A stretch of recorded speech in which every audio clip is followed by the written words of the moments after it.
জৈব যৌগ আগে ধারণা করা হতো যে জৈব যৌগ উদ্ভিদ বা প্রাণী দেহের মধ্যেই তৈরি হয়, বাইরে একে তৈরি করা যায় না। অজৈব যৌগকে যেরকম তৈরি করা গেছিল, কিন্তু জৈব যৌগকে তৈরি করা যায় না। জৈব যৌগের একটা ধারণা ছিল, কিন্তু শরীরের বাইরে এটা কোনো মানে সজীব প্রাণী বা উদ্ভিদের শরীরের বাইরে এটা তৈরি করা যায় না বলেই মানুষের ধারণা ছিল। এই ধারণা ভুল প্রমাণ করলেন প্রথম জার্মান বিজ্ঞানী ভোলার। তিনি দেখালেন যে অ্যামোনিয়াম সায়ানেট একটা অজৈব যৌগ, সেখান থেকে উনি ল্যাবরেটরিতে ইউরিয়া তৈরি করলো। ইউরিয়া কোথায় থাকে? প্রাণীদের মূত্রের মধ্যে যে জিনিসটা থাকে ঝাঁঝালো গন্ধযুক্ত, সেটাই হচ্ছে ইউরিয়া।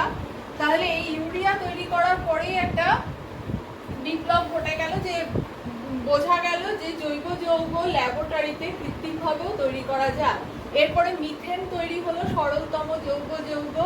তারপর থেকে পুরো জৈব যৌগ বা অর্গানিক কেমিস্ট্রির দরজাটা ওপেন হয়ে গেল। এবার জৈব ভার্সেস অজৈব যৌগ। জৈব যৌগের মধ্যে একটা জিনিস আমাকে থাকতেই হবে, সেটা হচ্ছে কার্বন। কার্বন দিয়ে সমস্ত জৈব যৌগ যত আছে, অসংখ্য জৈব যৌগ আছে এবং বিভিন্ন জটিল জৈব যৌগ আছে, তার মধ্যে মাস্ট হচ্ছে একটা পরমাণু, সেটা হচ্ছে কার্বন। কার্বন ছাড়াও জৈব যৌগতে হাইড্রোজেন দেখা গেছে, অক্সিজেন দেখা গেছে, সালফার, ফসফরাস এবং হ্যালোজেন গুলো, নাইট্রোজেন এবং এছাড়া হ্যালোজেন যেটা ফ্লোরিন, ক্লোরিন, ব্রোমিন, আয়োডিন, এগুলো জৈব যৌগতে পাওয়া গেছে। কিন্তু কার্বন মাস্ট। হাইড্রোজেন প্রচুর আছে জৈব যৌগতে, আর এগুলো অক্সিজেনও আছে, আর এগুলো রেয়ার আছে, মানে কম সংখ্যায় কম আছে। অজৈব যৌগের এরকম কোনো নির্দিষ্ট করা নেই, সমস্ত মৌল নিয়েই অজৈব যৌগ হতে পারে। এবার একটা কথা হলো, carbon die oxide, carbon monoxide, carbon die oxide, বিভিন্ন কার্বনেট লবণ বা বাইকার্বনেট লবণ, এগুলোর ক্ষেত্রে এরা কিন্তু কার্বন থাকা সত্ত্বেও এরা কিন্তু জৈব যৌগ নয়। তাহলে এদের কিন্তু জৈব যৌগের যা যা প্রপার্টি এরপর আমরা পড়বো সেগুলো এদের মধ্যে নেই, এরা কিন্তু অজৈব যৌগ। তাহলে একটা কথা হলো, অজৈব যৌগ কার্বন দিয়ে জৈব যৌগ তৈরি হয়, অজৈব যৌগ দুটোই তৈরি হয়। তাহলে কার্বন থাকলেই যে যৌগটা জৈব হবে তেমন কথা নেই, কিন্তু যে কোনো জৈব যৌগ মধ্যে কার্বন থাকতেই হবে। এবার কার্বন আর হাইড্রোজেন দিয়ে যে জৈব যৌগটা হয় তার নাম হচ্ছে হাইড্রোকার্বন। এরা সংখ্যায় অসংখ্য, অনেক জটিল আছে। হাইড্রোকার্বন। আচ্ছা, জৈব যৌগের তার মধ্যে বলে নি, জৈব যৌগের সংখ্যা অসংখ্য, এত বেশি সংখ্যক যৌগ, একা কার্বন অনেক জৈব যৌগ তৈরি করেছে যত না অন্য বাকিরা করেছে। তাহলে এত কেন? তার প্রথম একটা গুণ হচ্ছে ক্যাটিনেশন ধর্ম আছে। কার্বনের একটা ধর্ম আছে, সেটা হচ্ছে ক্যাটিনেশন, বাংলায় যাকে বলে সশৃঙ্খলায়ন। আমরা যেরকম সরস্বতী পুজোয় কাগজের শেকল তৈরি করি, সেই রকম কার্বন নিজেদের মধ্যে বন্ধন তৈরি করে লম্বা লম্বা চেন করতে পারে। 150টা 200টা কার্বন নিয়ে এরকম চেন হয়, তার মধ্যে আবার শাখা প্রশাখা হতে পারে, ব্রাঞ্চিং, এদিক থেকে আবার শাখা বেরোলো, এদিক থেকে, এরকম জটিল স্ট্রাকচারে প্রচুর কার্বন যৌগ আছে, যেগুলো সবই জৈব যৌগ। তাহলে এত অসংখ্য কার্বন যৌগের পিছনে কারণ হচ্ছে ক্যাটিনেশন ধর্ম, যেটা কার্বনে দেখা যায়, অন্য মৌলগুলোতে খুব একটা দেখা যায় না বা প্রায় দেখা যায়ই না, যেটা যতটা কার্বনে দেখা যায়। এবার আসছি হাইড্রোকার্বন। হাইড্রোকার্বন দু রকম, একটা হচ্ছে সম্পৃক্ত, একটা হচ্ছে অসম্পৃক্ত।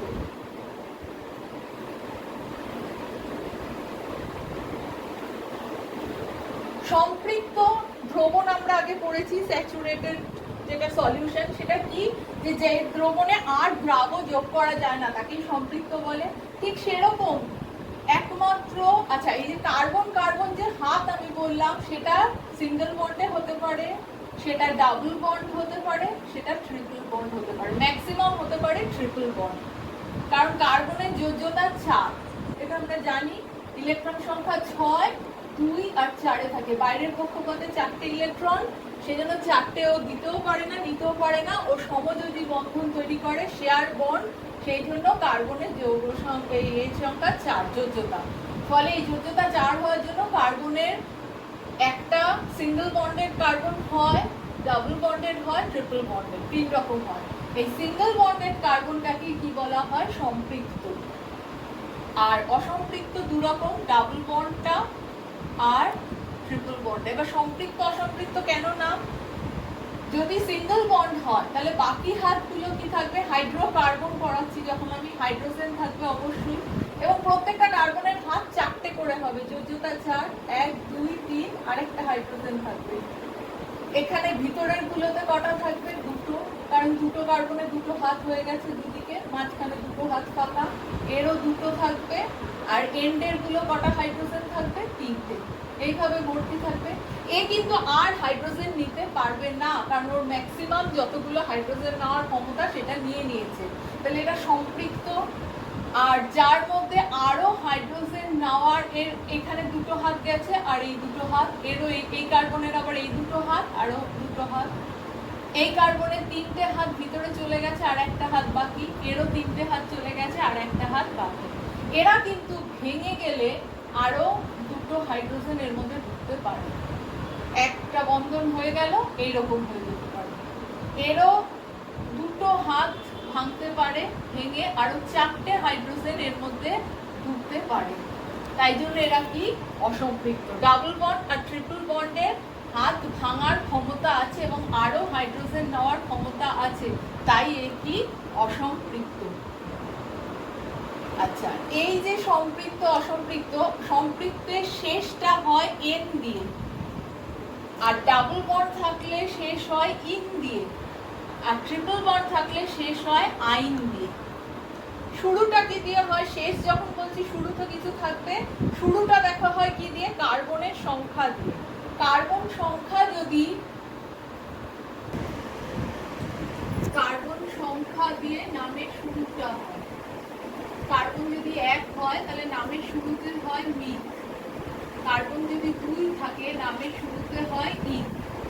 3 থাকলে হয় প্রো,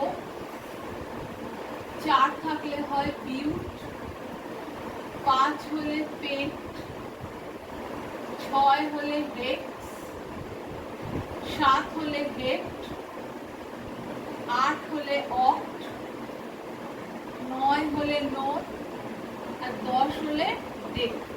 এর বেশি আর দরকার নেই। তাহলে এবার আমার যদি সিঙ্গেল বন্ড থাকে তাহলে এন যোগ হবে এর সাথে, তাহলে নামটা কি হয়ে যাবে? মিথেন। এখানে এন যোগ হলে ইথেন, এখানে প্রোপেন, বিউটেন, এরকম। যদি ডাবল বন্ড থাকে তাহলে ইন যোগ হবে মিথিন। কিন্তু 1 নম্বর কার্বনে এই ডাবল বন্ড সিঙ্গেল বন্ড হয় না, কারণ একটা কার্বন দিয়ে তো কখনো carbon carbon double single bond হবে না, এই ডাবল বা ট্রিপল বন্ড হবে না, সিঙ্গেল বন্ডটা হবে। সিঙ্গেল বন্ড কিরকম হবে?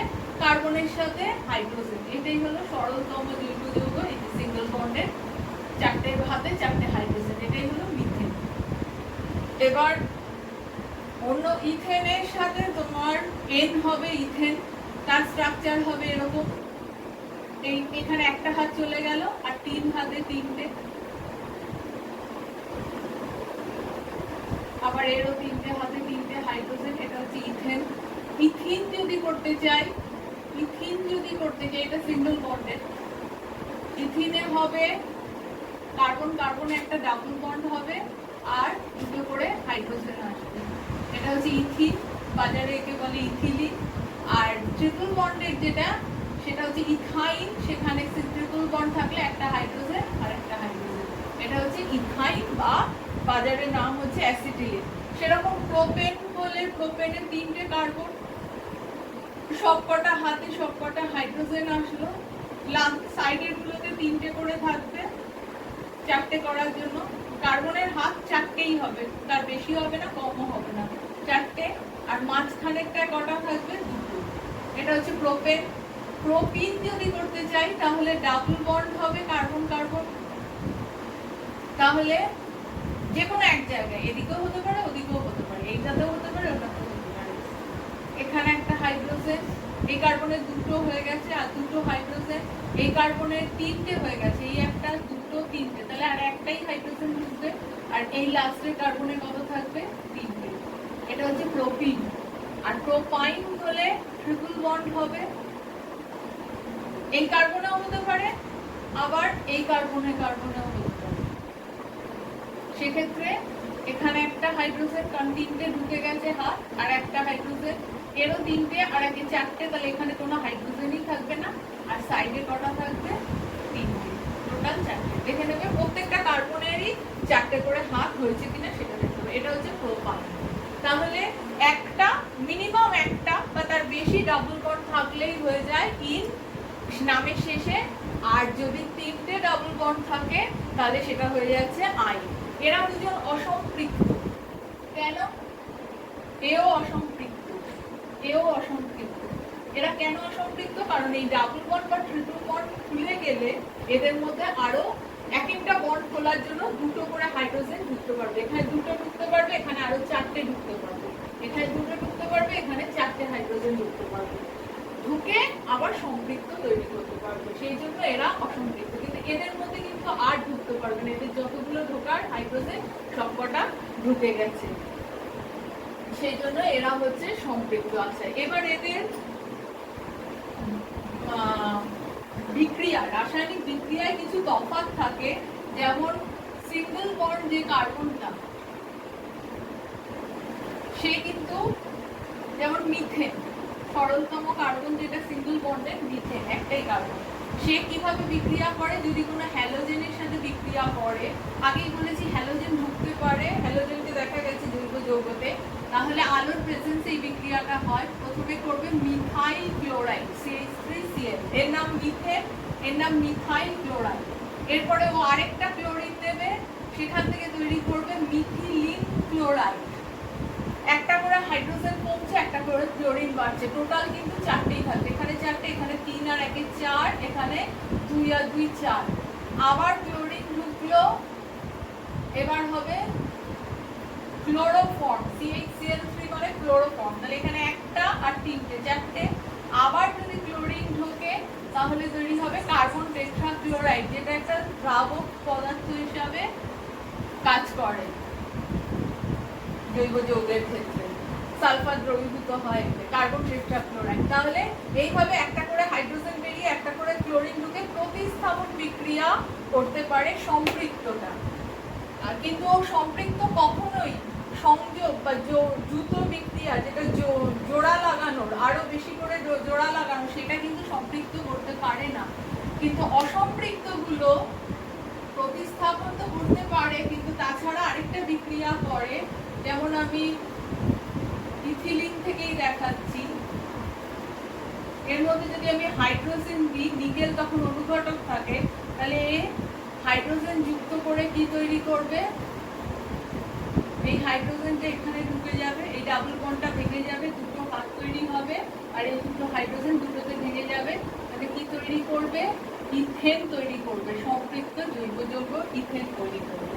কিন্তু হাইড্রোজেন দিয়ে কিন্তু একে চেনা যাবে না যে হাইড্রোজেনটা যুক্ত হলো কি হলো না। সেই জন্য চেনার জন্য, সম্পৃক্ত অসম্পৃক্ত পার্থক্য করার জন্য কি করা হয়? ব্রোমিন দিয়ে করা হয়, একটা কালারফুল বিক্রিয়া হয়, ব্রোমিনের কালার লাল। তাহলে ব্রোমিন, লাল রঙের ব্রোমিন যদি দেওয়া হয় ইথিলিনের মধ্যে, তাহলে এটা দুটো ব্রোমিন, হাইড্রোজেন যেরকম ঢুকেছিল সেরকম এখানে ব্রোমিন দুটো ঢুকবে, আর দুটো হাইড্রোজেন তো আগে থেকেই ছিল, এই ডাবল বন্ডটা ভেঙে দুটো ব্রোমিন ঢুকবে, লাল কালারটাকে বর্ণহীন করে দেবে। সম্পৃক্ত কিন্তু এটা করতে পারবে না। অসম্পৃক্ত যে কোনো জৈব যৌগ, তাহলে পার্থক্য করা যায় বিক্রিয়ার সাহায্যে। ব্রোমিনকে যদি কালারলেস করে দেয়, বর্ণহীন করে দেয়, তাহলেই বোঝা যাবে যে এটা অসম্পৃক্ত আছে, আর যদি না করে তাহলে সম্পৃক্ত। আর যদি অ্যাসিটিলিন নিই, তাহলেও যদি ব্রোমিন দিই, এটা যদি ব্রোমিন জল দিই, তাহলে দুটো ব্রোমিন ঢুকবে, একটা হাত খুলবে আর একটা হাত খুলবে আর দুটো ব্রোমিন ঢুকবে, ডাবল বন্ড থেকে যাবে।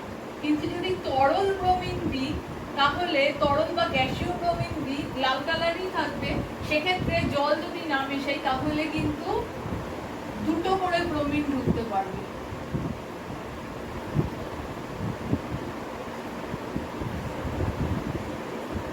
এর নাম ড্রাই ব্রোমো ইথিলিন আর এর নাম টেট্রা ব্রোমো ইথেন। এখানে আর কোনো সিঙ্গেল ডাবল বন্ড বা ট্রিপল বন্ড নেই, তাই জন্য এটাকে ইথেন এন দিয়ে নাম শেষ করছে, টেট্রা ব্রোমো ইথেন।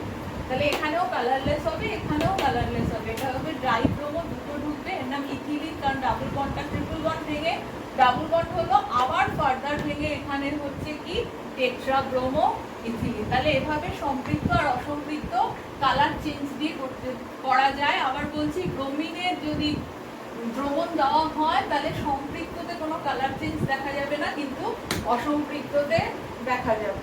তাহলে এইভাবে হলো। এবার দ্বিতীয় হচ্ছে কার্যকারী মূলক, যেটা অজৈব যৌগে দেখা যায় না।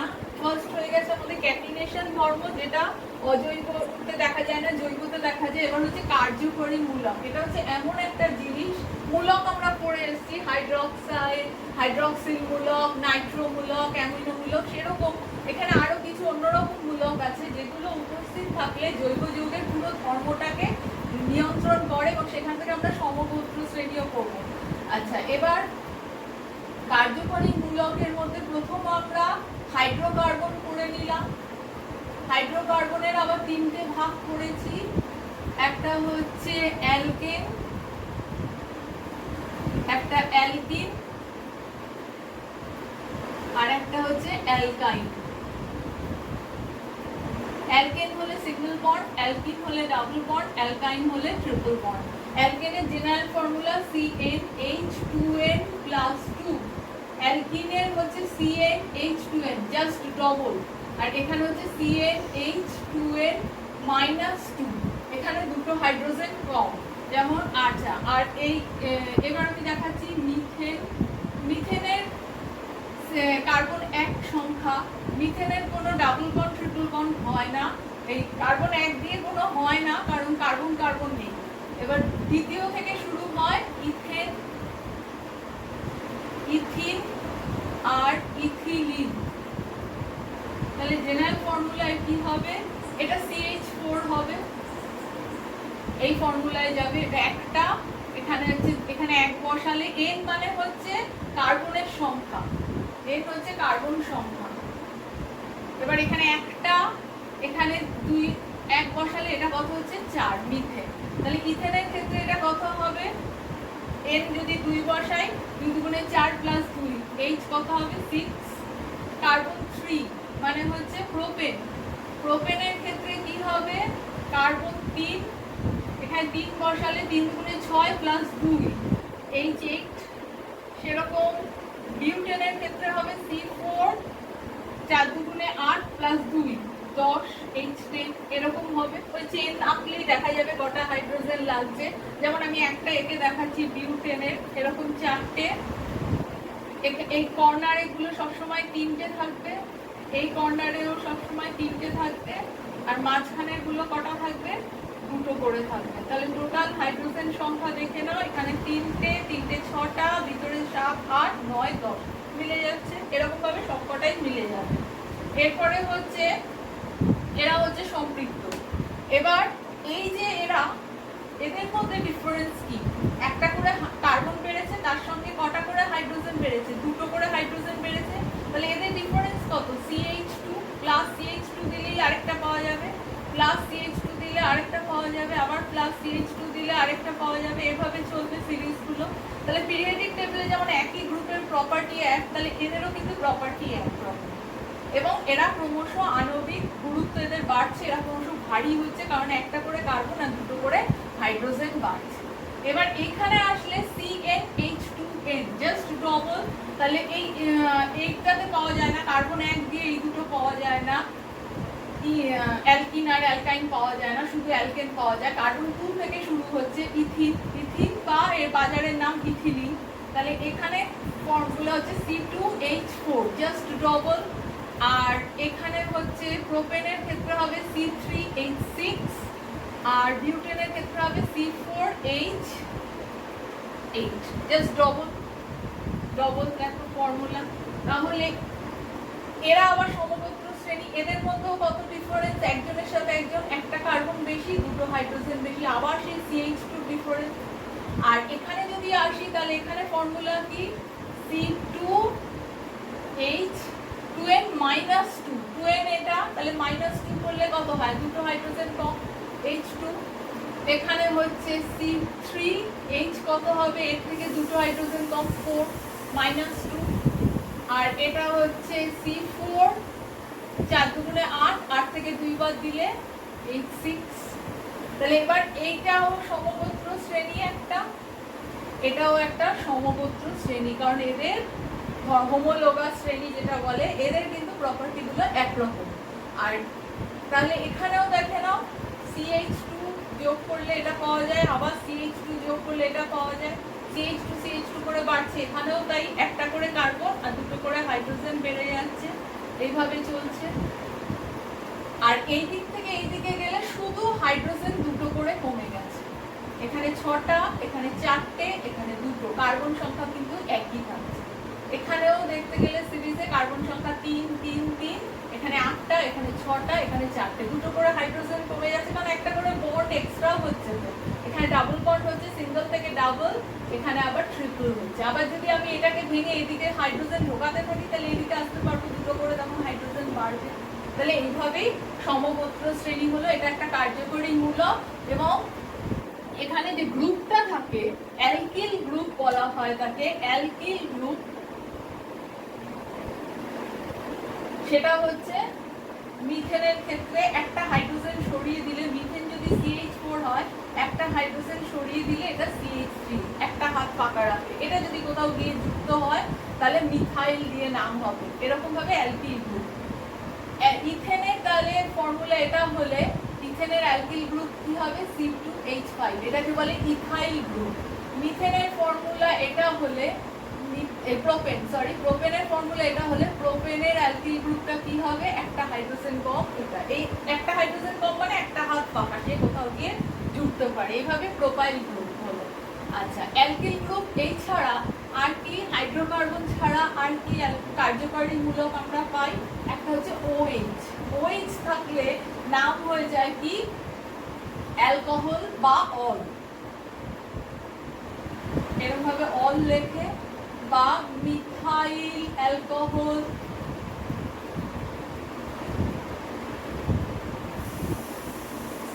ইথাইল অ্যালকোহল এইভাবে নাম হয় বা মিথানল ইথানল তাদের আবার ধর্মগুলো একরকম হয় এবং তারা আবার সবাই সমগোত্র শ্রেণী মিথানল ইথানল প্রোপানল তাদের স্ট্রাকচার কিরকম হয় মিথাইল গ্রুপটা ছিল CH3 তার সাথে একটা OH হাইড্রোজেনের বদলে একটা OH যুক্ত হয়েছে CH4 যদি মিথেন হয় এখানে একটা হাইড্রোজেন কমে গিয়ে একটা OH ঢুকেছে ইথেনের ফর্মুলা তাহলে কি হবে C2H5OH methyl alcohol propyl alcohol হবে C3H7OH এইভাবে চলতে থাকবে এরা আবার সব সমগোত্র শ্রেণী এদের ধর্ম অ্যালকোহলের যা ধর্ম সেই রকম এরপরে আসছি অ্যালকোহলের পরে হচ্ছে অ্যালডিহাইড অ্যালডিহাইডে এইটা থাকে CHO এই গ্রুপটা থাকে এরকম দেখতে C ডাবল বন্ড O আর এইদিকে একটা H এবার অ্যালকোহলে যদি এখানে একটাই কার্বন থাকে আর এদিকে H থাকে তার নাম ফর্মালডিহাইড মিথানঅ্যালডিহাইড বা ফর্মালডিহাইড বলে বেশি পরিচিত যদি দুটো কার্বন দিয়ে থাকে এই কার্বনটা হাইড্রোজেন দিয়ে ভর্তি CH3 CHO এর নাম অ্যাসিটালডিহাইড বা ইথানঅ্যালডিহাইড এটা ওটা ছিল নল অ্যালকোহলের ক্ষেত্রে এটা ন্যাল হবে মিথানল নয় জফলা OH থাকলে নল আর CHO থাকলে ন্যাল এভাবে বলে বা অ্যালডিহাইড দিয়ে বলে এরকম ভাবে ডাবল বন্ড CHO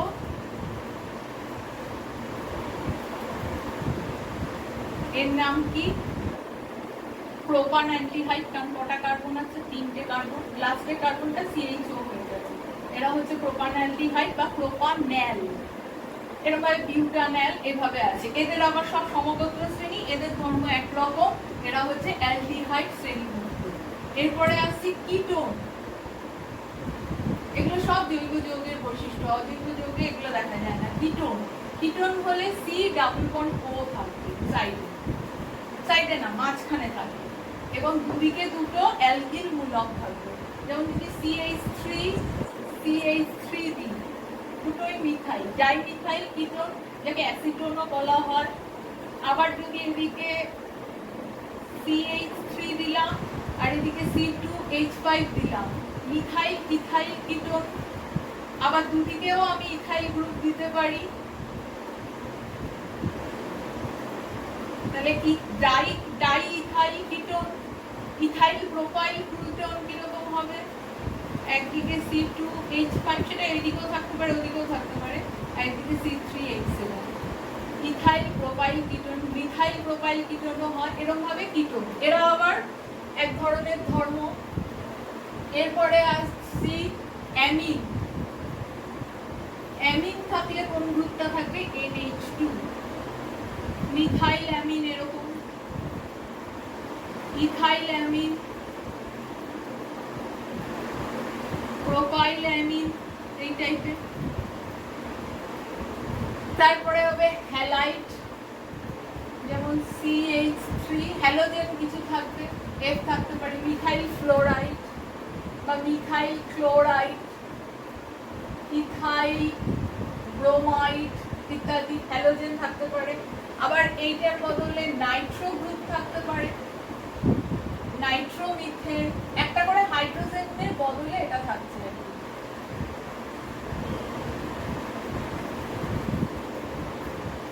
এটা প্রোপাইল, এটা ইথাইল।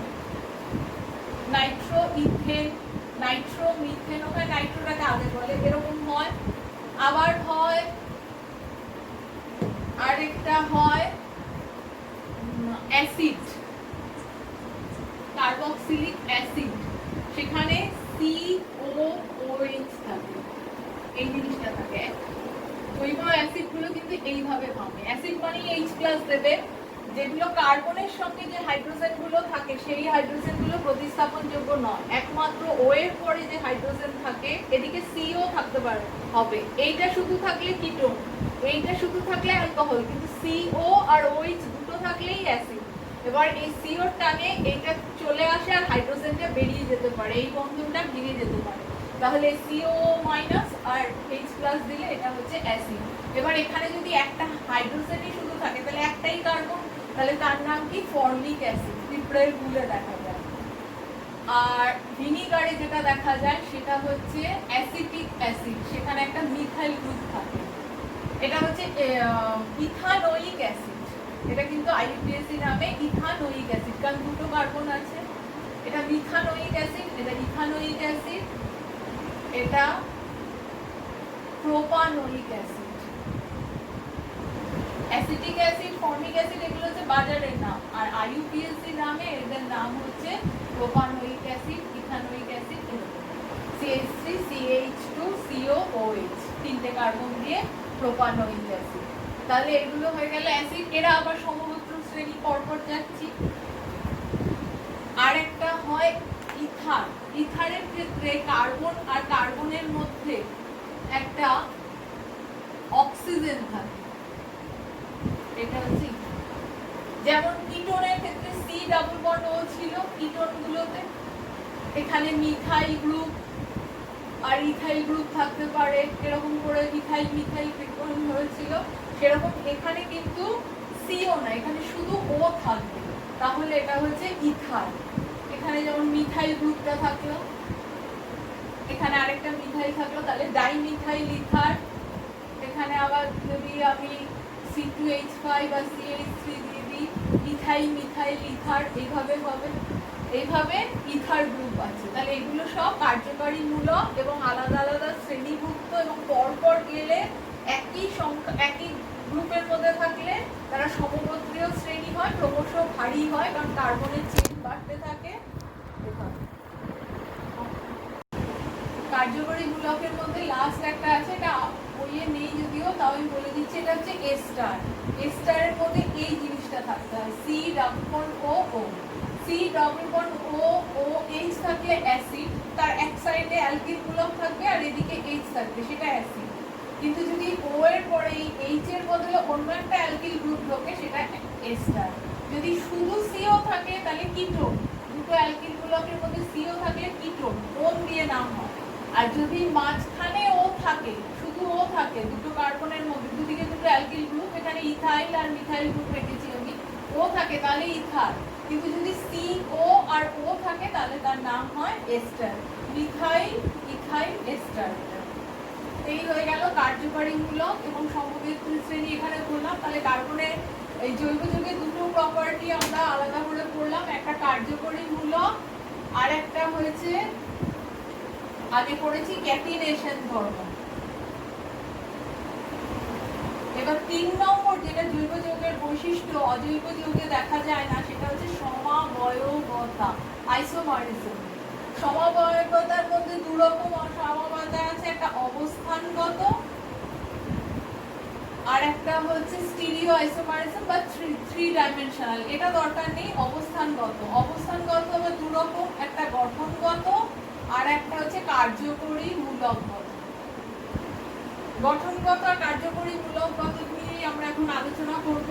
গঠনগতটা কি হচ্ছে, যদি আমি একটা বিউটেন করি, বিউটেন মানেই 4টে কার্বন, বিউট কম্পাউন্ড ধরি, বিউটাইল অ্যালকোহল ধরলাম, ওএইচ। ওএইচ গ্রুপটা 2 নম্বর কার্বনে থাকতে পারে। আবার আরেকটা নিচ্ছি যেখানে ওএইচ গ্রুপটা 1 নম্বরে আছে। আর বাকি হাত কি দিয়ে ভর্তি আছে? বিউটাইল অ্যালকোহল মানে বাকি হাত কি দিয়ে ভর্তি আছে? হাইড্রোজেন দিয়ে। সাইডের গুলো 3টে হাইড্রোজেন, প্রত্যেকটা কার্বনে মিলিয়ে নেবে যে 4টে হাত ফিল আপ হয়েছে কিনা। এই OH 1 2 3 4, এরও 1 2 3 4, এরও 1 2 3 4, এরও 1 2 3 4, 4টে হাত। সাইডের গুলো 3টে করে থাকে, মাঝখানে হাইড্রোজেন, মাঝখানে কার্বনের 2টো করে থাকে, আর এখানে একটা OH। আর এখানে তাহলে এটা সাইডে 3টে হবে হাইড্রোজেন, এর একটা OH হয়েছে, আরেকটা হাইড্রোজেন, এর 2টো হাইড্রোজেন, আর এর হচ্ছে 3টে হাইড্রোজেন, আর এই একটা 4টে, এরও 4টে। তাহলে এখানে এবার IUPAC দেখ একটু পরে বলবো, সেখানে পজিশনটা বলে দিতে হয় যে ওইচটা কোথায় আছে। এটা হচ্ছে 2 বিউটেন 2 অল, এর নাম হচ্ছে বিউটেন 2 অল। অল মানেই অ্যালকোহল, এমনিতে আমরা বিউটাইল অ্যালকোহল বলবো, কিন্তু এটা বিউটেন 2 অল আর এটা হচ্ছে বিউটেন 1 অল। অ্যালডিহাইড হলে আমরা অ্যাল বলি, আর অ্যালকোহল হলে আমরা অল বলি। বিউটেন 2 অল আর 1 অল। তাহলে এটা অবস্থানগত হয়ে গেল, পজিশন। এরকম 3 নম্বর কার্বনেও থাকতে পারে, 3 নম্বর কার্বনে থাকবে না, কারণ তখন আবার এই দিক দিয়ে নাম হবে, তখনও আবার 2 হয়ে যাবে, 1 আর 2।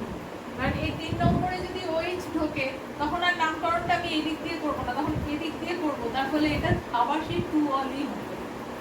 সবসময় মিনিমাম কার্বন সংখ্যা দিয়ে নামকরণ করতে হয়, IUPAC রুলে সেটা আমি বলছি পরে।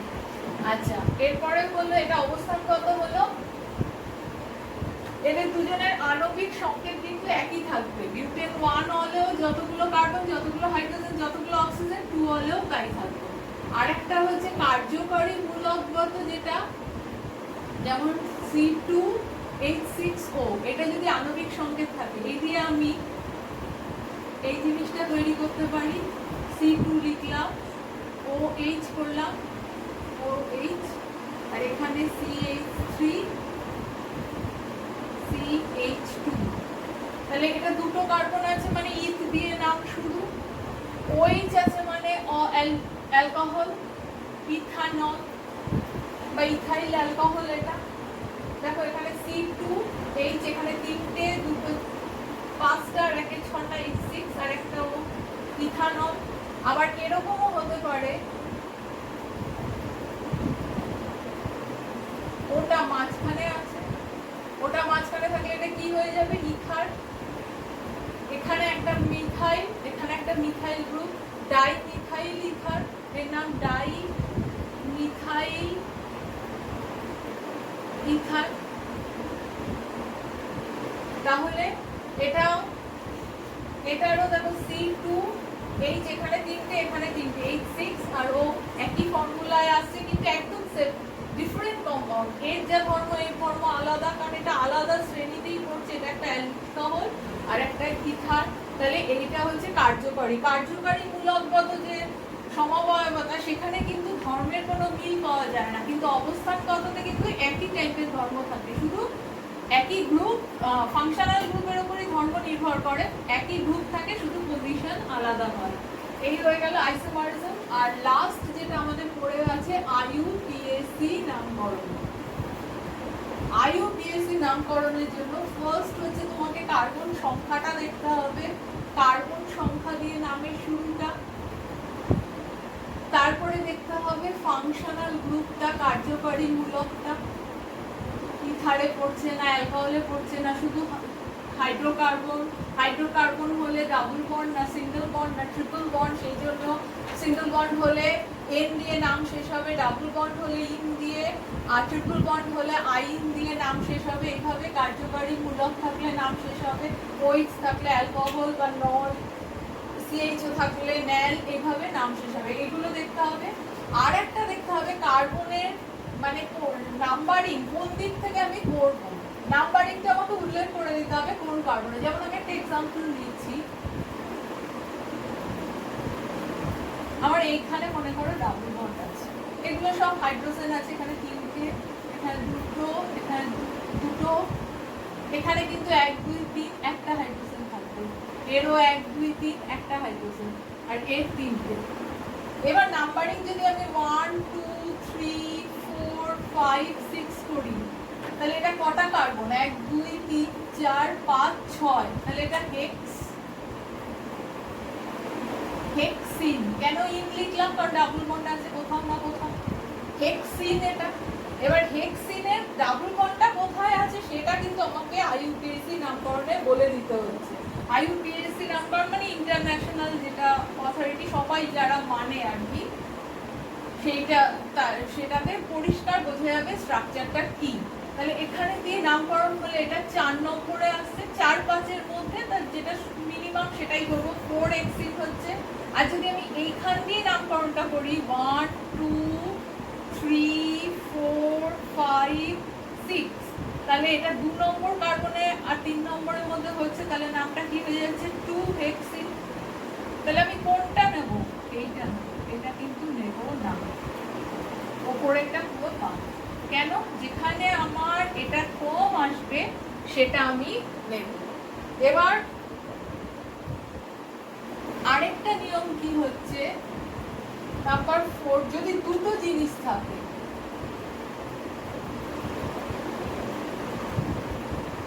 এখানে একটা ডাবল বন্ড আছে, এখানে একটা ব্রোমিন আছে, তাহলে এটা 1 2 3 4 5 6, সেই হেক্সিনই হলো। হেক্সিন আমি কোনটা নিলাম? 2 হেক্সিন। এবার ব্রোমিনটা আমার কততে আছে? 1 2 3 4 5 ব্রোমো 2 হেক্সিন। তাহলে কাকে আমি প্রায়োরিটি দিচ্ছি? এই ডাবল বন্ডটাকে, কারণ এর অনুযায়ী ধর্মটা হবে। তাহলে এর নাম হবে কি? 2 bromo 5 bromo 2 hexene. 2 bromo 5 hexene কিন্তু হবে, 4 হেক্সিন কিন্তু হবে না, 2 হেক্সিন হবে 5 ব্রোমো। এবার যদি এরকম থাকে,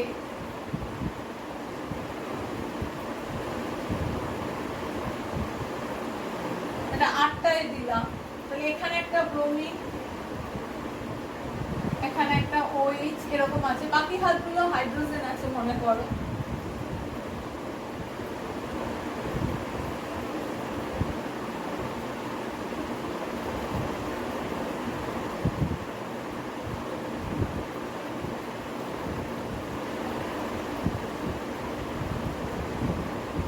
তাহলে এটা 1 2 3 4 5 6 7 8, তাহলে এটা অক্টেন, কোনো ডাবল বন্ড বা সিঙ্গেল বন্ড নেই, কিন্তু অক্টেন এটা নয়, কারণ এখানে OH গ্রুপটা এর ধর্ম নির্ধারণ করছে। তাহলে এটা হচ্ছে অক্টানল, অ্যালকোহল গ্রুপে পড়ছে। এবার এখান দিয়ে যদি নামকরণ করি 1 2 3 4 5, 5 অল আর 2 এ ব্রোমিন। আবার এখান দিয়ে যদি নামকরণ করি 1 2 3 4 5 6 7, তাহলে একটাই আমার আসছে 2 bromo 5 ol, octane 2 bromo 5 ol. আরেকটাতে আসছে 1 2 3 4 4 অল অক্টেন, অক্টেন এদিক দিয়ে গেলে 2 ব্রোমো 5 অল, আর এদিক দিয়ে গেলে 4 অল অক্টেন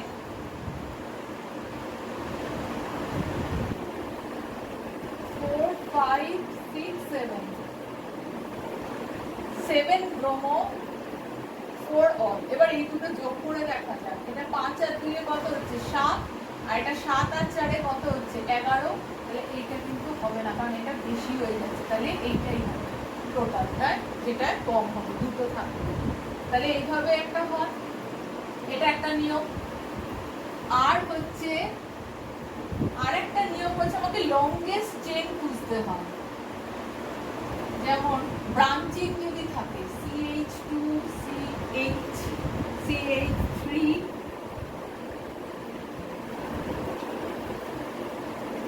1 2 3 4 5 6, এখান থেকে ব্রাঞ্চ হলো CH2 CH2 CH3, এরকম যদি থাকে আমার, তাহলে এরকম সোজাসুজি করলে কটা কার্বন পাওয়া যায়? একটা, দুটো, তিনটে, চারটে, পাঁচটা, ছটা।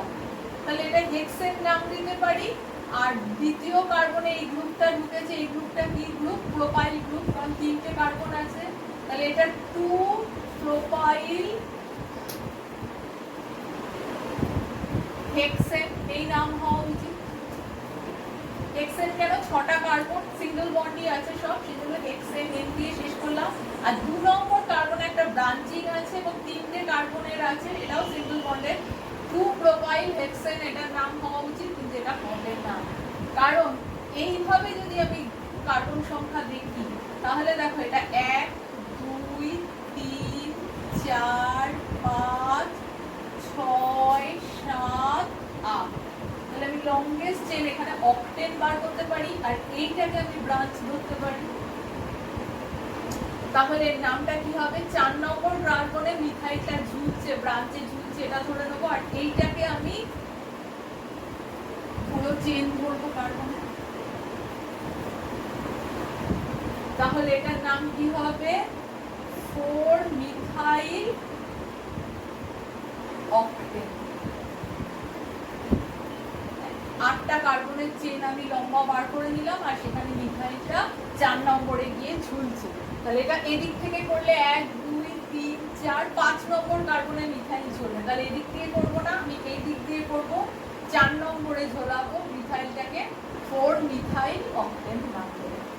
তাহলে এইগুলো হচ্ছে IUPAC নামকরণের নিয়ম।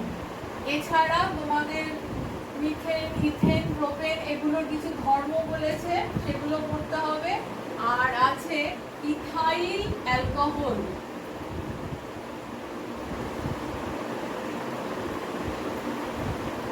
তার দুটো বিক্রিয়া আছে। একটা হচ্ছে নিরুদন বিক্রিয়া, মানে জল টেনে নেয়, এখান থেকে কনসেন্ট্রেটেড গাঢ় সালফিউরিক অ্যাসিড দিলে, সালফিউরিক অ্যাসিড, গাঢ় সালফিউরিক অ্যাসিডের ধর্ম আমরা জানি জল টানে, তাহলে এখান থেকে ইথেন পাওয়া যাবে। C2H5OH এর ফর্মুলাটা আগে দেখাই, মানে গঠনগত এটা দেখাই। OH H, এটা হলো C2H5OH, 1 2 3 4 5 আর OH। এই একটা জল বেরিয়ে যাবে, জল বেরিয়ে গিয়ে সেখানে একটা ডাবল বন্ড তৈরি হবে, তাহলে C double bond C, sorry এই কার্বন থেকে বেরোবে না, OH-টা আমি এখানে দিচ্ছি, এই দুটো থেকে বেরোবে, জলটা বেরিয়ে গেল, তাহলে দুটো হাত এ হয়ে গেল, দুটো হাত এখানে জোড়া লেগে যাবে, হয়ে যাবে CH2 CH CH2, এর নাম হচ্ছে ইথিন বা ইথিলিন। এইভাবে এটা একটা নিরুপণ বিক্রিয়া। আর একটা ইথাইল অ্যালকোহলের বিক্রিয়া আছে, সেটা হচ্ছে NaOH এর সাথে বিক্রিয়া করলে এটা সাবস্টিটিউশন রিঅ্যাকশন, এই হাইড্রোজেনটাকে টেনে নেয় আর এটা হয়ে যায় C2H5ON, ইথাইল সোডামাইড হয়ে। আর একটা অ্যাসিটিক অ্যাসিডের আছে দুটো বিক্রিয়া, অ্যাসিডের বিক্রিয়া, সেখানে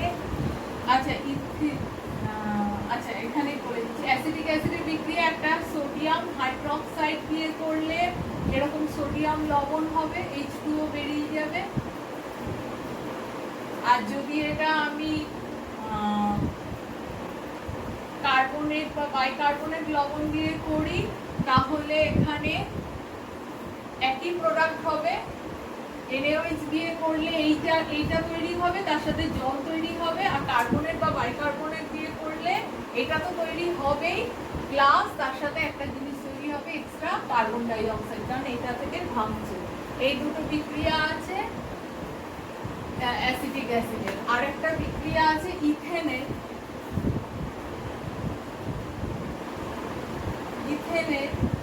ইথিলিনের, CH2N,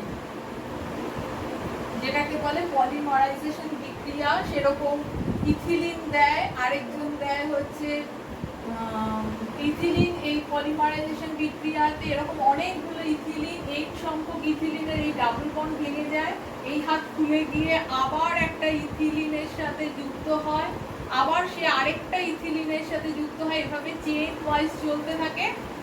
আর প্রত্যেকটাতে H2 করে থাকে। এটা একটা ইথিলিন, এরকম আরেকটা ইথিলিন, এরকম যুক্ত হতে হতে যায় এই ডাবল বন্ডটা ভেঙে। তাহলে n সংখ্যক এরা নিজেদের মধ্যে যুক্ত হয়ে টোটাল যেটা করে তার নাম হচ্ছে পলিথিন। পলিথিন যেটা আমাদের বাজারে প্লাস্টিক বোতল ইত্যাদি এরকম।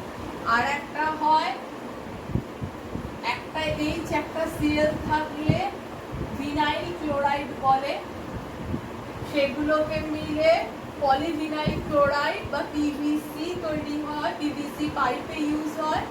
আর একটা হয় এটাও পলিমারাইজেশন বিক্রিয়া, এই ডাবল বন্ড থেকে এরকম এই জিনিস অসংখ্য জুড়ে যাবে।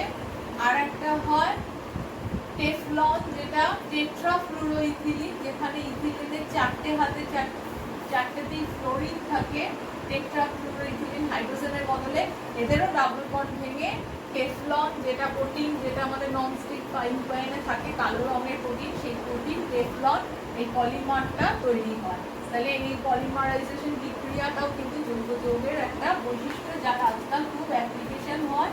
এবার পলিমার বায়োডিগ্রেডেবল যেটা, সেটা জীবাণু দ্বারা নষ্ট করা যায়, আর নন বায়োডিগ্রেডেবল যেটা প্লাস্টিক দূষণে জীবাণু দ্বারা নষ্ট করা যায় না।